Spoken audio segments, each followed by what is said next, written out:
Good morning everyone. Morning. প্রতি উত্তরে বলল ফাহিম। তবে ফারহান নিশ্চুপ, আফরার দিকে চোখ ছোট ছোট করে তাকিয়ে আছে।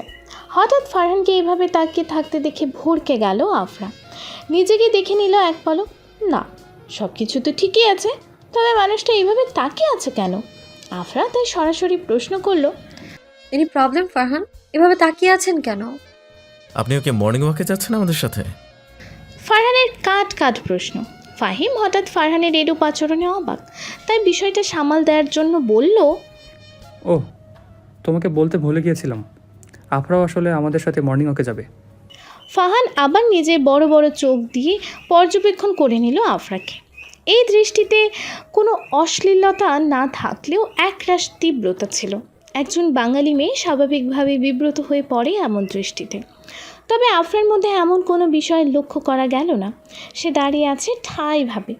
বেশ কিছুক্ষণ মৌনতা কাটানোর পর আফরা বিরক্তি নিয়ে ফারহানকে বলল, গতকাল আমি আপনাকে এইভাবে দেখছিলাম বলে কেমনটা করছিলেন আপনি, এবার আমায় এভাবে দেখছিলেন কেন? খেয়ে ফেলবেন নাকি আপনি আমায়? ফাহিম বোকার ন্যায় আফরার উদ্ভট কথা শুনে ফাহানের দিকে তাকালো।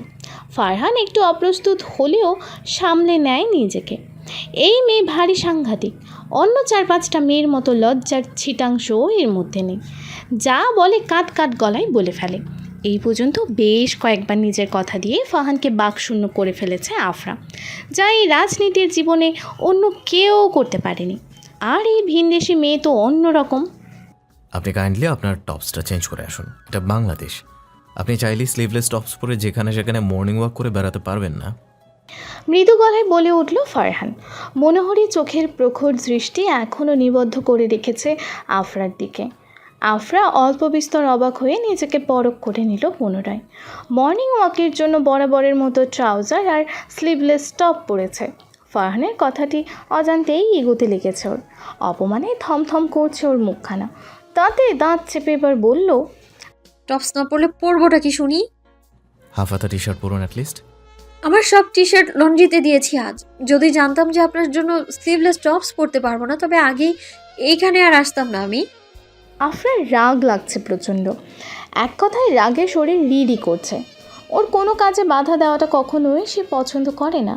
আর এই অসভ্য মানুষটা কীভাবে ইনডাইরেক্টলি ওকে বাধা দিল।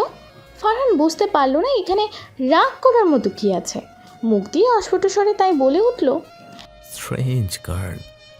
আফরা বাংলোর ভেতর ঢুকবে তখনই ফারহান ফাহিমকে বলল, ফাহিম, তুমি এখানে সরে দাঁড়াও আর আফরাকেও দাঁড়াতে বলো, আমি আসছি। বলে নিজের ছোট্ট কুটিরটির দিকে পা চালালো ফারহান। আফরাকে সরাসরি না বললেও ফাহিমকে বলতেই আফরা দাঁড়িয়ে গেছে। 2 মিনিটের মধ্যে একটা ডার্ক চকলেট টি শার্ট নিয়ে আসলো ফারহান। আফরাকে তা ছুঁড়ে মারতেই আফরা তা ক্যাচ করে ধরে ফেলল। হঠাৎ এইভাবে টি শার্ট ছুঁড়ে মারাতে আফরা হতভম্ব হয়ে গিয়েছে। ফারহান পকেটে হাত গুজে শীতল গলায় বলল, 5 মিনিটের মধ্যে এটা পরে আসুন, আমি আর ফাহিম গেটের কাছে অপেক্ষা করছি, জলদি। আফরা কিছু বলতে যাবে ফারহান পা চালিয়ে চলে গেল গেটের কাছে। ফাহিমও গেল সাথে সাথে। আফরা ফারহানের কথাগুলো বুঝতেই সময় লাগলো বেশ। কপালে পড়েছে সামান্য ভাঁজ। মানুষটা এমন কেন?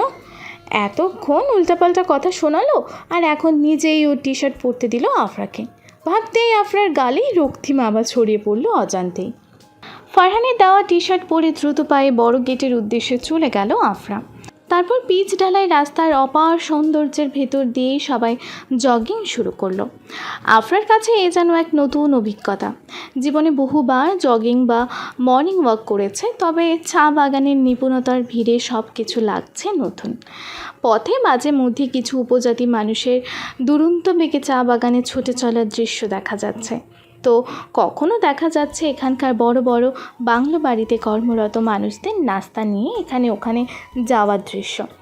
একটা জিনিস দেখে আফরার বড়ই ভালো লাগলো যে এখানকার মানুষরা বড্ড কৌতূহলী।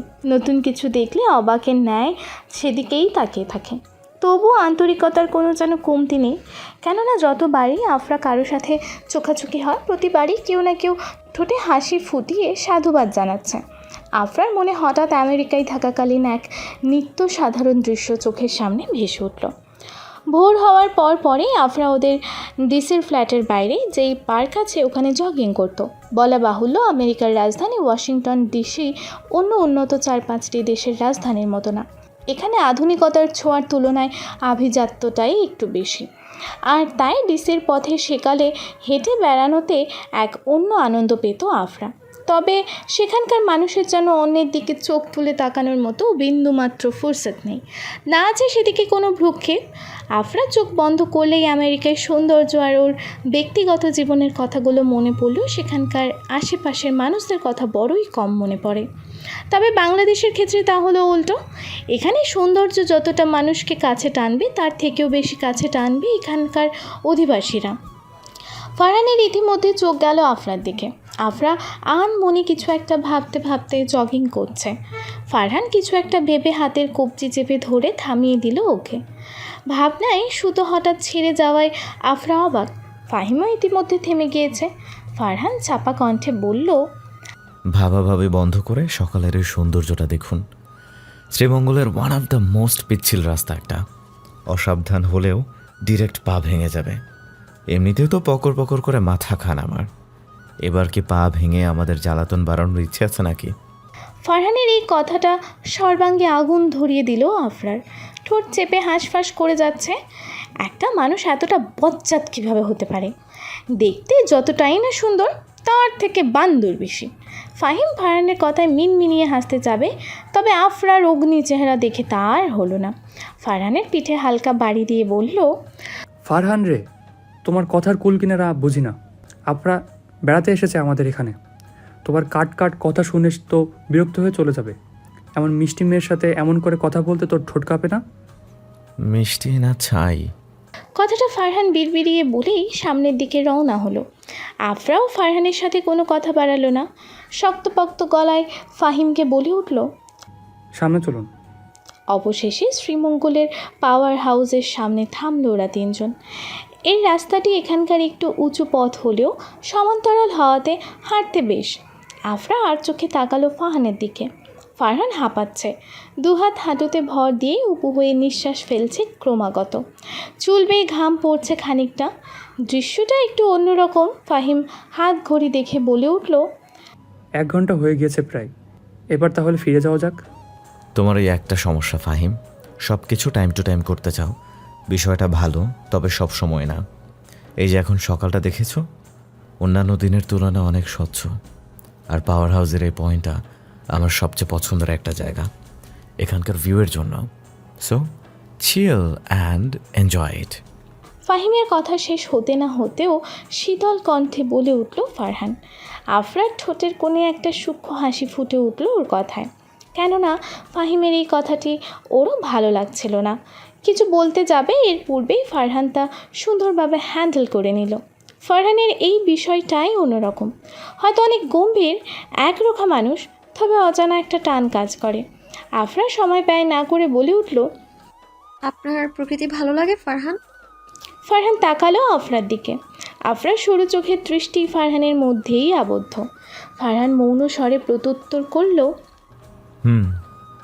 আপনার এই ক্যারেক্টারটাই আমার সবচেয়ে বেশি ভালো লাগে। I just like it. আফরার ঠোঁটে সূক্ষ্ম হাসি। ফারহান যেন আফরার এমন কথায় মজা পেল এবার, সাথে ফাহিমও। হঠাৎ ফারহান নিজের হাত ভাঁজ করে বলে উঠল, আমার আর কিছু ভালো লাগে না। ধ্যান ফিরল আফরার। একটু আগের কথাটা ওভাবে বলাটা হয়তো ঠিক হয়নি, অপ্রস্তুত হয়েছে বেশ। আফরাকে অপ্রস্তুত হতে দেখে ফারহান ভ্রু নাচালো এবার। চোখে মুখে রম্যতা।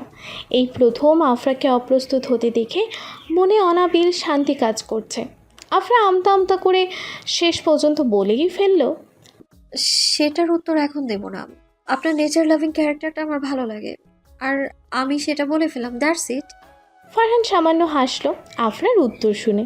তপ্ত নিঃশ্বাস ফেলে বলে উঠল, আচ্ছা, আপনি কি ভাবেন আফরা, আপনি বাংলা অনেক ভালো বলতে পারেন? হঠাৎ এই প্রশ্ন? আর আপনি আমায় জাজ করছেন আমার ল্যাঙ্গুয়েজ স্কিল নিয়ে?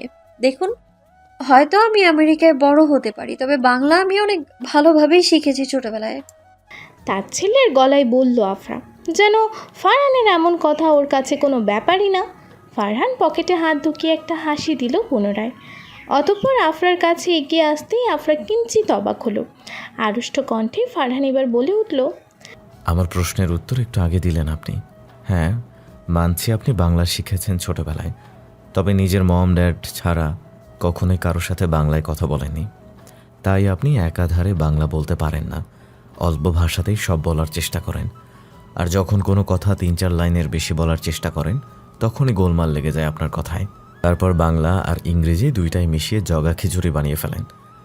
অ্যাজ এক্সাম্পল, আপনার শেষের কথাগুলোই মনে করে দেখুন, সেখানে বাংলা কতটুকু বলেছেন আর ইংরেজি কতটুকু বলেছেন। আফরা স্তব্ধ ফারহানের বিচক্ষণতা দেখে। এটা আসলেই সত্য যে সে একাধারে বাংলা বলতে পারে না, তবে আজ পর্যন্ত কেউই ওর এই দুর্বলতাটি ধরতে পারেনি। তাহলে ফারহান কীভাবে বুঝলো? ফাহিম অবাক নেয় বলল, আর ইউ সিরিয়াস ফারহান? কেননা আসলে ওর কথায় আমি কোনো খুদ লক্ষ্য করিনি। আমি খেয়াল করেছি বেশ কয়েকবার। সো মিস আফরা, আপনি মানতে বাধ্য যে আপনি হয়তো অনেক ভালো বাংলা বুঝেন, তবে ভালো কথা বলতে পারেন না। আফরার দাঁতে দাঁত চেপে দাঁড়িয়ে আছে। বিড়বিড়িয়ে ফারহানের উদ্দেশ্যে বলে উঠল, বাস্টার্ড একটা। আফরার ইচ্ছে করতেছে এই অভদ্র অসভ্য মানুষটাকে ধাক্কা মেরে খাদে ফেলে দিতে। মিসেস নাবিলা হয়তো এই জন্যই ওর ঠোঁটকাটা স্বভাবের জন্যই ওকে দেখতে পারে না। ফারহান এবার হাত ঘড়ি দেখে ব্যস্ত হয়ে উঠল হঠাৎ। হাতে সশব্দে তালি দিয়ে বলে উঠল, অনেকক্ষণ হয়েছে এখানে আছি, এবার ফিরে যেতে হবে আমায়। আজ চেয়ারম্যানের বাড়িতে কাজ আছে আমার। এভাবে চেয়ারম্যানের বাড়িতে যাবে নাকি? জামা পাল্টাবে না? ফাহিমকে শীতল গলায় প্রত্যুত্তর দিয়েই ফারহান প্রস্থান করল জায়গাটি। আফরার কাছে এখন কেমন যেন বিরক্তির লাগছে সব কিছু। তাই ফাহিমের সাথে তাড়াতাড়ি সেও রওনা হলো নেলসন টি এস্টেটের উদ্দেশ্যে। চেয়ারম্যান সাহেবের বাড়িতে গোল বৈঠকে বসে আছে সবাই। ঘড়ির কাঁটা ক্রমাগত ঘুরে সময় পার করছে, তবু বৈঠককারী ব্যক্তিবর্গের একজনের মধ্যেও কোনো রকম কোনো কথা নেই। ছাত্রদলের প্রধান নেতা নিয়াজি সাহেব তার সংশ্লিষ্ট নেতাকর্মীদের নিয়ে বসে আছেন নীরবে। চেয়ারম্যান সাহেব শান্ত থাকলেও ওনার ব্যক্তিগত সহকারী হাসান সাহেবের কপাল বেয়ে ছুটছে তর তর করে ঘাম। অনবরত পানি খেয়েও যেন শান্ত হচ্ছেন না।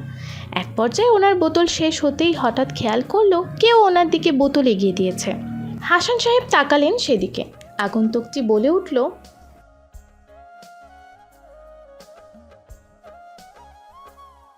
এমন গম্ভীর কণ্ঠে তটস্থ হয়ে পড়লেন হাসান সাহেব, যেন আগেই সে সতর্কবার্তা দিয়ে দিচ্ছে আজ ওনার কপালে শনি আছে।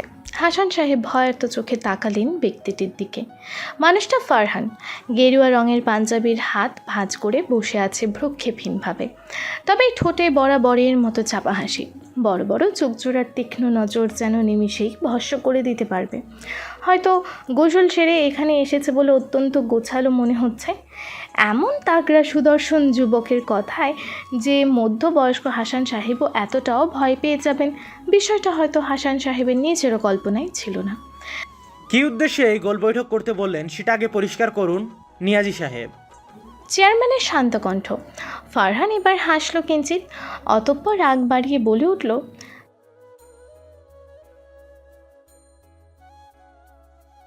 যুবকের সাহসিকতা দেখে অবাক না হয়ে পারলেন না চেয়ারম্যান সাহেব।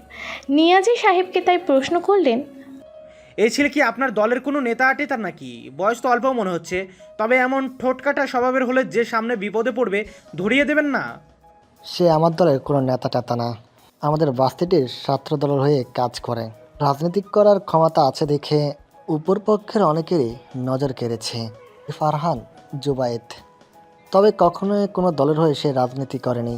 আর এরকম অতুচ্ছ বিপদ তার কাছে তুচ্ছ। নতুন নতুন চেয়ারম্যান তো, তাই এই যুবকটাকে চিনতে পারেনি। ফারহান টেবিলে শব্দ করে বলে উঠল,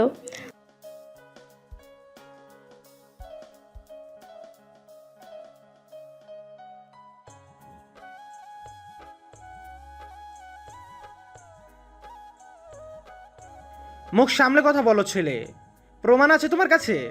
ফারহান হেসে চেয়ারে আয়েশ করে বসলো। এবার একটা ফাইল ওনার দিকে এগিয়ে বলে উঠল, এই নিন ব্যাংক ব্যালেন্সের ডকুমেন্ট, আর আপনাদের মার্কেট প্রাইজের কপিও আছে এখানে। এগুলোই আপনার জন্য যথেষ্ট। বিষয়টা দেখুন চেয়ারম্যান সাহেব, অন্যত্র কী করতে পারে তা আপনার ধরার বাইরে। অ্যান্ড লাস্ট কথা, কল মি ফারহান। এসব ছেলে টেলে বলা চলবে না। দম ফেললেন চেয়ারম্যান সাহেব।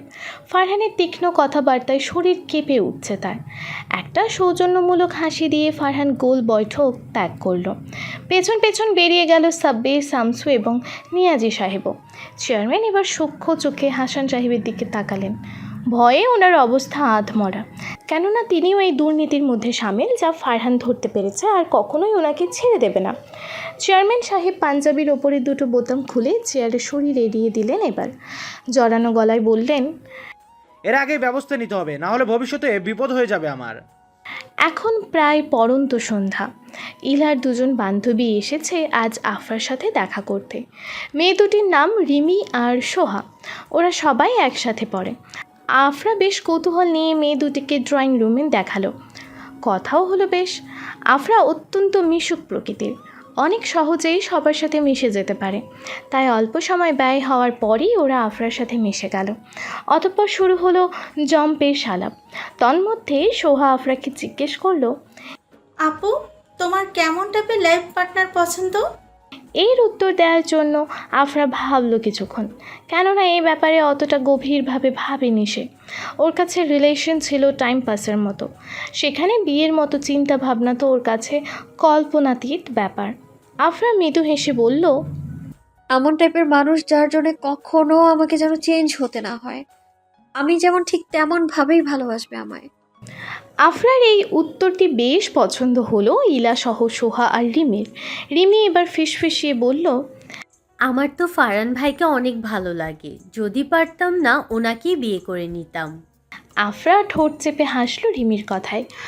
সকালে ফারহানের কথাগুলো মনে হতে অন্যরকমও লাগছে বেশ। টি শার্টটা এখনও ফেরত দেওয়া হয়নি তাকে। আফরা মিনমিনিয়ে বলে উঠল, এই মানুষটাকে যে বিয়ে করবে তার লাইফ খালাস। রাতে আফরাকে ডিনারের জন্য অনেক জোরাজোরি করলো মিসেস নাবিলা, কিন্তু কোনো ক্রমেই উনি আফরাকে খাওয়াতে পারলেন না। আফরার আজ মনক্ষুণ্ণ। মেয়েটাকে এত মনমরা হয়ে থাকতে দেখে মিস্টার রিফাস প্রশ্ন করলেন, কি হয়েছে আফরা, শরীর খারাপ করছে? না আঙ্কেল, আমার আজ আসলে কিছু খেতে ইচ্ছে করছে না, আপনারা খেয়ে নিন। কথাটি বলে ড্রয়িং রুম প্রস্থান করেই সে বিছানায় শটান হয়ে শুয়ে পড়ল। আজ দিনটা বড্ড একঘেয়ামিতে অতিবাহিত হয়েছে। কারণটি আফরার অজানা। যদিও আজ অনেক দিন পর দাদের সাথে কথা হয়েছে, তবুও যেন মনে শান্তি নেই। অজানা এক অস্থিরতা কাজ করছে। আফরা চোখ বুজে নিজেকে স্থির করার চেষ্টা করলো ক্রমাগত। পুরো রুম নীরব, শুধু ফ্যানের শব্দটাই একটা আওয়াজ সৃষ্টি করছে। আফরার আজ বড্ড মনে পড়ছে ওর নিজের জন্মস্থানের কথা, ফ্রেন্ডসদের কথা, ওয়াশিংটন ডিসির প্রত্যেকটি রাতের অভাবনীয় সৌন্দর্যের কথা, এরিকের কথা। হয়তো এরিককে আফরা ভালোবাসেনি, তবে মানুষটাকে নিজের সবচেয়ে কাছের বন্ধু বলে মানত সে। Summer camping, Seattle trip, Los Angeles tour, এগুলোর কথাও খুব মনে পড়ছে। আফরার অবচেতন মন হঠাৎ বলে উঠল যে সে নিজে দোটানায় ভুগছে। এভাবে জীবন চলে না। তাহলে জীবন চলে কিভাবে? নিজের জন্মস্থান ছেড়ে এক অন্য দেশ, যে দেশটা ওর বাঙালিয়ত্বের পরিচয় বহন করছে, এখানেই এই প্রথম জীবন সম্পর্কে ভাবতে বসলো আফরা। যে জীবন বলতে কী বোঝায়? এটা কি শুধুই উপভোগ করতে হয় নাকি অন্য কিছু? আমেরিকা ব্যস্ততম দেশ, সেখানে কাজ আর ক্যারিয়ারটাই সবার ঊর্ধ্বে, তারপর হলো অন্য কিছু। তবে এই প্রথম আফরা অনুভব করলো জীবনটা উপভোগ করতে হলে একজন মানুষ প্রয়োজন। নিতান্তই আপন হতে হবে সেই মানুষটা। আচ্ছা, ফারহান কি এরকম কেউ হতে পারবে? আফরার মনে পড়ল ফারহানকে ওর টি শার্টটি ফেরত দেওয়া হয়নি। উঠে বসলো সে। আগামীকালই ওর টি শার্ট ওকে ফেরত দিতে হবে। ফারহান নেলসন টি এস্টেটে ফিরে আসলো রাত 1:30টার কাছাকাছি। আশপাশ প্রচণ্ড নীরব। এই অন্ধকারে কাঁচা রাস্তা দিয়ে হেঁটে আসাটা অনেক কষ্টকর হলেও ফারহানের অভ্যেস আছে রাত বিরাতে হাঁটাচলা করার। তবে আজ ওর মন কিছুটা বিষণ্ণ। হাজারো ব্যস্ততার ভিড়েও এই সময়টার কথা সব সময় মনে থাকে ফারহানের। আজ ওর জন্মদিন, তবে শুভেচ্ছা জানানোর মতো কোনো মানুষও নেই। কত বছর ধরে যে নিজের জন্মদিন ফারহান পালন করে না, বলতে গেলে ব্যাপারটা প্রায় ভুলেই গিয়েছে সে। এছাড়া কী করার আছে ওর? মা বাবা তো আর নেই যে ওর যত্ন নেবে। ফারহান জামা কাপড় পাল্টে কাউচে বসে পড়ল বারান্দায়। এক হাতে চায়ের কাপটি রেলিংয়ের উপর রেখে দিল সন্তর্পণে। বাইরে ঝপাঝপ বাতাস বয়ে চলেছে, হয়তো বৃষ্টির পূর্বাভাস। ফারহানের হঠাৎ মনে পড়ে গেল ওর ছোট্টবেলার এক স্মৃতির কথা। একবার এমনই এক রাতে বেশ জ্বর হয়েছিল ওর মায়ের। বাবা চাচুর সাথে ব্যবসার কাজে ঢাকা গিয়েছিল। ছোট্ট ফারহান দুশ্চিন্তায় পড়ে যায় এতে। কী করবে বুঝে উঠতে পারছিল না, কেননা বাসায় তখন আর কেউ ছিল না। ফারহান সে রাত বৃষ্টিতে ভিজে ডাক্তার চাচার কাছে গেল। পরে উনি ওষুধের নাম লিখে দিতেই ফারহান ওষুধ আনতে চলে গিয়েছে তোরাবগঞ্জ বাজারে। 12টার পর সারা বাজার জনশূন্য। কপাল করে একটি ওষুধের দোকান খোলা পেয়েছিল সে। তারপর ওষুধ নিয়ে পুনরায় ভিজতে ভিজতে সাইকেল নিয়ে চলে যায় বাড়িতে। ওর মার জ্বর সারি প্রায় শেষ রাতে। তখন আকাশটা শান্ত। এর মধ্যে ফারহান কাউচে ঘুমিয়ে পড়াতে মা তখন জ্বরের ঘোরেই ছেলের গায়ে কাঁথা মুড়িয়ে দিতে ভোলেনি। ছেলের জন্য আল্লাহর কাছে প্রাণ ভরে দোয়া করেছিলেন তিনি। ফারহানের সেই স্মৃতির কথা মনে পড়তে অজান্তেই তপ্তশ্বাস বেরিয়ে পড়ল এবার। সেই ভীতু ছোট্ট ফারহান আর এই ফারহান নেই। সে এখন 29 বছর বয়সী এক যুবক। দেশের মানুষ আর ছাত্রদের জন্য সর্বস্ব দিয়ে কাজ করা এক তরুণ রাজনীতিবিদ। ফারহান কাউচের পাশ থেকে গিটারটি হাতিয়ে নিল এবার। আজও গান গাইবে। ওর জন্মদিনের রাতে সব সময় বিষাক্ত সুরে গান গাওয়ার মতো এক প্রবল ইচ্ছে হয় ওর। তা ফুটিয়ে তোলে নিস্তব্ধ সুরে। ফারহান গিটারে সুর তুলল এবার। চোখ বন্ধ করে গিটারের তারে আঙুল নাচিয়ে একের পর এক সুর ভাসিয়েই যাচ্ছে। সারা চা বাড়ি নিস্তব্ধ। অদূরে করই গাছের জঙ্গল থেকে শিয়ালের ডাক পরিবেশটায় আরও তুমুল করে তুলেছে।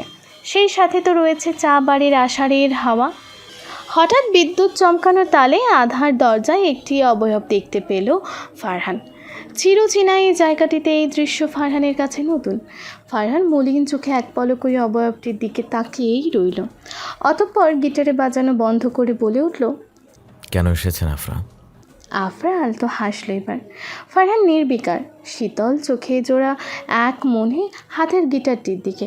আফরা অবাক হওয়া ন্যায় বলে উঠল, বাবা, আপনার সিক্সথ সেন্স অনেক ভালো তো। আমার অবয়ব দেখিয়ে বুঝে নিলেন যে এটা আমি। এত রাতে আপনি ছাড়ার কারো দুঃসাহস নাই যে আমার এখানে আসতে পারবে। আচ্ছা, কেন এসেছেন এটা বলুন। আফরা বাক বিলম্ব না করে বসে পড়ল ফারহানের ঠিক মুখোমুখে। তুমুল ঝড়ো হাওয়ায় আফরার বাঁধা চুলগুলো মুখের কাছে আছড়ে পড়ছে বারবার। সে রাতের মতো এবার স্লিভলেস টপস আর হাফ প্যান্ট পরেনি, বরং ফুলহাতা নাইট ড্রেস পরে আছে। হয়তো সেদিনকার ফারহানের কড়া কথায় আফরা এগুলো পড়েছে। বিষয়টা ফারহানের ভালো লাগলো। মেয়েটা চঞ্চল প্রকৃতির হলেও সবার কথা শোনে। আফরা বলে উঠল, আপনি এমন কেন? কেমন? এই যে দাম্ভিক আর বদমেজাজি টাইপ। আমি এসেছি এত রাতে, কই বলবেন আফরা আসুন গল্প করি।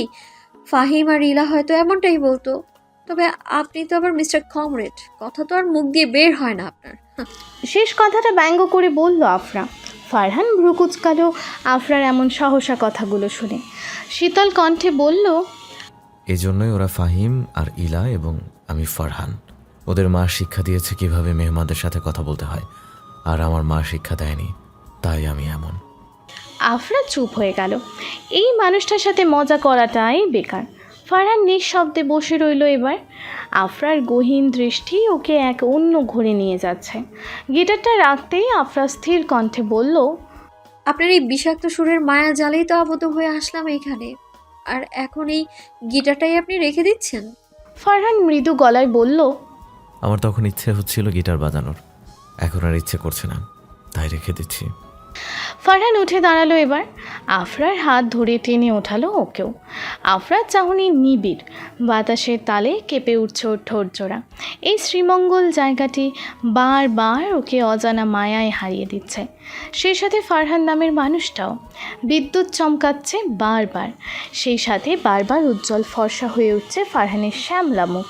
কি ঘোর লাগানো তার দৃষ্টি! দেখেই অজানা এক জগতে হারিয়ে যাওয়া যায়। আফরা এবার প্রশ্ন করল, আচ্ছা, আপনি এখানে কাউকে আসতে দেন না কেন? কারণ আমার ব্যক্তিগত জায়গায় কারো হস্তক্ষেপ আমি পছন্দ করি না। আফরা কিছুটা অবাক হয়ে গেল ফারহানের কথায়, তাই আবার জিজ্ঞেস করলো, ব্যক্তিগত জায়গা মানে? ফারহান হাসলো কিঞ্চিত, তারপর মৃদু গলায় বলল, চাচুরে বাংলো বাড়িটি ছাড়াই পুরো নেলসন টি এস্টেটটি আমার।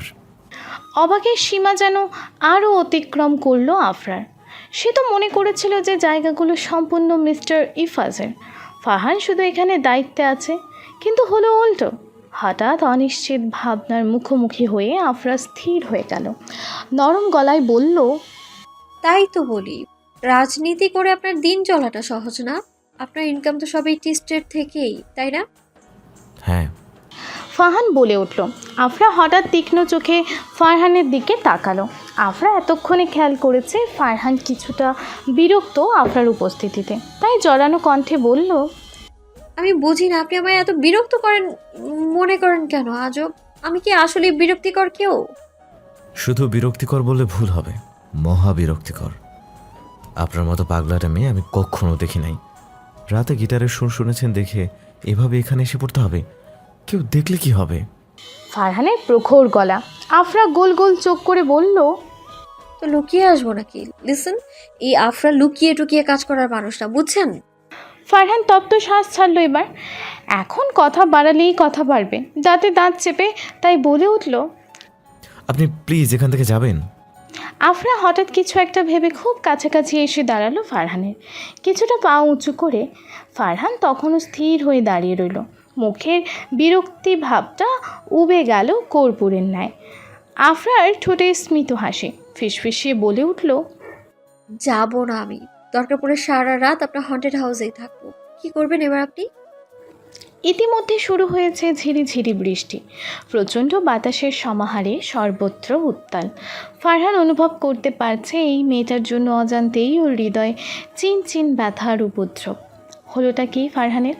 এতদিন সবার সামনে শক্তপোক্ত যুবক হিসেবে প্রতিষ্ঠিত করলেও আজ এই ভিনদেশি মেয়েটার প্রতি এতটাই দুর্বল যে বারবার নির্বাক হয়ে যায়। ফারহান সামনে নিল নিজেকে। কাট গলায় বলল, জানেন, আমার এই জায়গায় আসা সবার জন্য নিষিদ্ধ। তবুও আপনি বেশ কয়েকবার আসার মতো দুঃসাহস করেছেন, আর এখন বলছেন যে এখান থেকে যাবেন না। সত্যি বলতে আপনার মতো উইয়ার্ড গার্ল দেখা আমার জন্য সৌভাগ্যের না দুর্ভাগ্যের সেটাই বুঝতে পারছি না। সেটা আমার দেখার বিষয় না। তবে একটা বিষয় ভাবলাম যে আমি বোধহয় 3 দিন আপনার কথা অমান্য করাটা অনেক বাড়িয়ে দিয়েছি, তাই না mister comrade? Don't call me comrade. Afra হাসল কিঞ্চিত, মৃদু কণ্ঠে বলল, আমি এবার আবারও আপনার কথা অমান্য করব, কেননা আমার সাধ্য নেই আপনাকে ফারহান নামে ডাকার। ফারহান কিচ্ছু বলল না এবার। আফরার সাথে কথা বাড়ালেই আফরা খুঁটি মেরে এখানে বসে থাকবে, তাই এড়িয়ে চললেই ভালো হবে। ফারহান নিঃশ্বাস ছাড়ল বার কয়েক। এই প্রথম আফরা মেয়েটা ওর চিন্তা ভাবনাকে অন্য মোড়ে নিয়ে যাচ্ছে, যেদিকে ফারহানের দিন চলে যায় রাজনীতির মাধ্যমে। রাজনীতি, হ্যাঁ, এই রাজনীতি জিনিসটাকেই ও জীবনের মূল মন্ত্র বানিয়ে রেখেছিল। পারিবারিক ঝামেলার পর ছাত্র জীবনে ছোট্টভাবে এসবই যুক্ত হলেও ওর বিচক্ষণতা আর দূরদর্শিতার জন্য উপর মহলের অনেক নজর কেড়ে নেওয়াতে ফারহানের নাম ডাক অনেক বেড়ে গিয়েছে শ্রীমঙ্গলে। সিলেট বিভাগের যত অঞ্চল আছে কম বেশি সব পার্টিতেই ওকে আহ্বান করা হয় তাদের দলে নিযুক্ত করার জন্য। কিন্তু এসবে দৃষ্টি না দিয়ে ফারহান নিঃস্বার্থে কাজ করে যাচ্ছে সবার জন্য। এভাবেই চলছে দিনকাল। তবে এই প্রথম ফারহান এমন একজন মেয়ের মুখোমুখি হলো যে পুরোটাই ওর বিপরীত তাদের জীবনাচার আর খাদ্যাভ্যাসও। তবুও মেয়েটার জন্য এক প্রথম ফারহান বুঝতে পারল যে রাজনীতি জীবনের সব কিছু না, এর বাহিরেও একটা আলাদা জগৎ আছে। সেটা সুন্দর কিনা সে জানে না, তবে সেটা উপভোগ্য। আফরা এবার প্রশ্ন করল, কি হলো আপনার? ধ্যান ভাঙল ফারহানের। আফরা মেয়েটার ওর অনিশ্চিত জীবনের উপস্থিতি কেমন যেন বিষিয়ে তুলছে, তাই ফারহান কঠোর গলায় বলল, আপনি চলে যান এখান থেকে। আনন্দিত মনটা নিমিষেই খারাপ হয়ে গেল আফরার। ফারহান এমন ভাব করছে যেন আফরার এমন খারাপ মন হওয়াটা ওর কাছে কিছুই না। অজান্তেই আফরার মনে এক করুণ হাহাকার জন্মালো। আচ্ছা, ফারহানের উপস্থিতি আফরার যেমন ভালো লাগে, সেভাবেই কেন আফরার উপস্থিতিটা ফারহানের কাছে ভালো লাগে না? একটা সুপ্ত অভিমান জেঁকে বসলো ওর মনে, যার কথা ফারহানের অজানা। আফরা মলিন গলায় বলল, ঠিক আছে, চলে যাচ্ছি। আর এই নিন আপনার টি শার্ট। আর কখনো আপনার ব্যক্তিগত জিনিসে এইভাবে আমায় দিবেন না আপনি। ফারহান সেদিকে না তাকিয়ে বলল, এটা এখন আর আমার প্রয়োজন নেই। আপনি চাইলে আপনার কাছে রাখুন, নয়তো ফেলে দিন, সেটা আমার ব্যাপার না। ফিচালো হাসি দিল আফরা। অবাধ্য বর্ষণধারার ন্যায় সিক্ত হয়ে উঠছে ওর চোখজোড়া। ঠোঁট দুটো হালকাভাবে চেপে শার্টটা আবার নিজের হাতের মুঠোয় আটকে নিল। তারপর সময় বিলম্ব না করে ধীরে ধীরে বৃষ্টিতেই চলে গেল বাংলোর দিকে। গতরাতের বৃষ্টির তাণ্ডবের পর সকালে আকাশ অনেক পরিষ্কার। কড়া রোদ্দুরের রশ্মিতে সারা শ্রীমঙ্গল যেন খাঁ খাঁ করছে। চা বাগানে কর্মরত উপজাতিদের অদূরেই দেখা যাচ্ছে কাজ করতে।